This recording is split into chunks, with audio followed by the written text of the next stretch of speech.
Hi guys, I'm going to do a little Grayling pattern I've been asked to do now. Box standard, everybody has it. It's a pink-tailed hares here.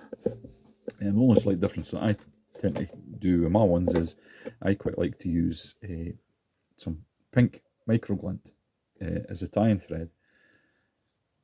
So with no further ado, really just a quick introduction to the hook. It's S2400 Sprite wide gape jig barbless at size 16, and the bead 2.8mm silver slotted tungsten bead from Semperfli. Catch the thread in right at the base of the bead. You'll notice there that set the bead into position directly behind the eye. Trim the thread out the way that we don't need, the tag end, and then we'll just bring that right back up to the base of the bead. And I like to take a little spot of varnish,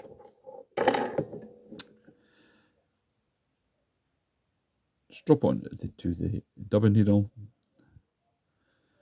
and then just drop that in behind there, and then that'll draw into the thread there directly against the bead. Okay, tidy up. After my disaster, the bobbin holder fell over. Run that thread down, and then we'll form our tapered body, and take it back up to the back of the bead, and we're going to use Glowbrite floss number 2 for the tail. Now just a couple inches of this, guys, not much. As you can see, yeah. So fold it, or double it if you like, and do that twice. Take the thread down a couple of turns, catching the end of the floss, and then keeping it on top of the hook and touching turns, I will run my thread down to lock it in place. Before I let it go, just draw my fingers back a bit and trim that so it's just out past the bend of the hook. Now see how it's sat down a wee section here. If you want that to sit upright, then what to do is take a turn of thread directly below the tail there. Yeah, that'll lock it up. Helps it sit level with the body of the fly.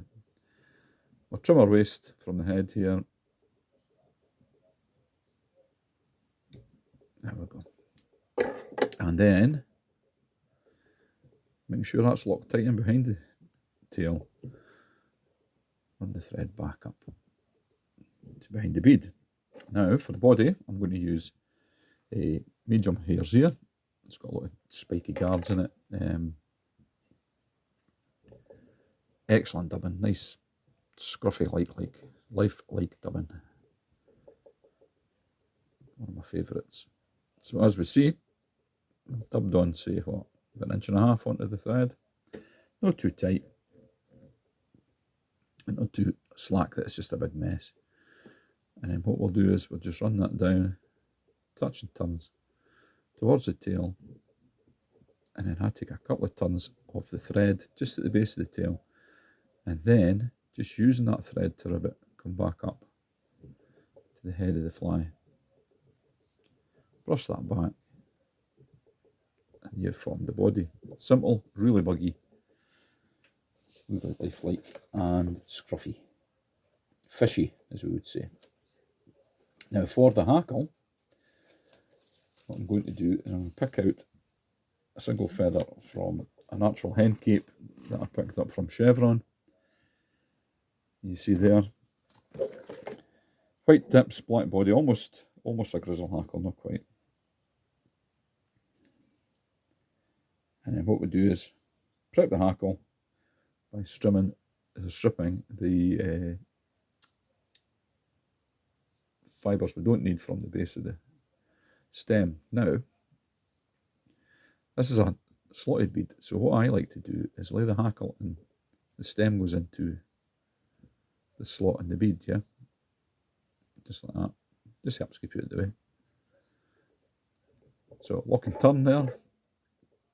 Trim the waist of the stem away, and then with our hackle pliers we just grip the end of the hackle,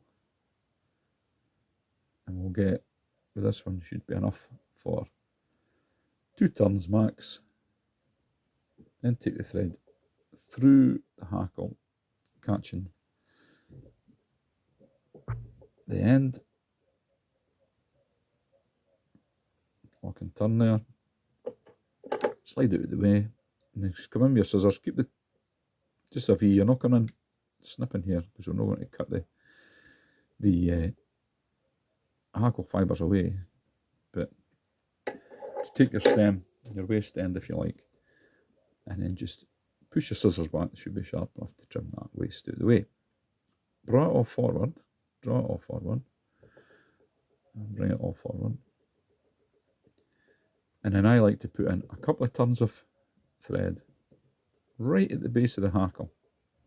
That helps keep it sitting upright square, yeah? And then what we do is we draw everything back, all your loose fibres. All those loose fibres. And we just put a single turn in there. In the back of the bead, just to set the thread, and then we put one single lock and turn in. Like so, yeah?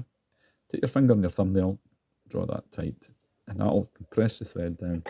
And then what I like to do is take my varnish, which in this case is Vineyard Brush Coat. Really like that stuff. It's very, very fine, excellent varnish. And then you just drop a little bit onto the thread, say about 1/2 inch down the thread or so. And then I just drop in 2 lock and turn. So you varnish the lock and turn you put in already, and you're varnishing the finish that you're putting on there. Again with the scissors, just push it across the thread. Run your fingers through just to draw everything back. Any stubborn fibres there, you can trim them out the way. To be honest with you guys, when it comes to fishing sense, that's not going to make any difference. And there you have it, yeah. Little silver bead hares here. Pink tag for Grayling, yeah. You can see when you dampen it down that the pearl, the pink pearl microglint shines through, gives a lovely underbody to the fly. And if we touch it with the UV, you'll see that the pink tail stands out. Yeah, there's a wee flush out there, sticking through.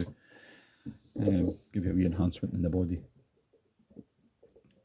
Don't need that, but it's just a lucky accident if you like. And there you have it. Yep. Silver bead, pink tail, hare's ear, nymph.